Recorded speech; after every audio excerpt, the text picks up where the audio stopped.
அன்பும் பண்பும் பாசமும் நேசமும் நிறைந்த நட்புகளுக்கும் உறவுகளுக்கும் என் இனிய காலை வணக்கம். இன்று ஒரு குறள். அதிகாரம் 81. பழைமை. குறள் எண் 801. பழைமை எனப்படுவது யாது எனின், யாதும் கிழமையை கீழ்ந்திடா நட்பு.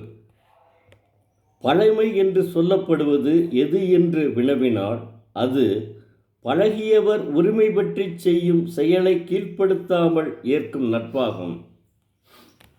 உதாரணத்திற்கு, ஒரு ஊரில் இருவரும் நண்பர்கள். அவர்கள் இருவரும் கல்லூரியில் படித்து வருகின்றனர். நடுநிலைப் பள்ளியில் படிக்கும்போது நண்பன் சிறிய செயலை செய்திருப்பான்.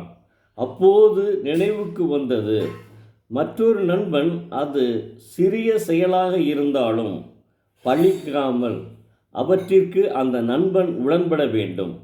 அதுதான் நட்புக்கு இலக்கணமாகும் என்று தெய்வப்புலவர் திருவள்ளுவர் பதிவு செய்துள்ளார். நன்றி, வணக்கம். மீண்டும் நாளை பார்ப்போம்.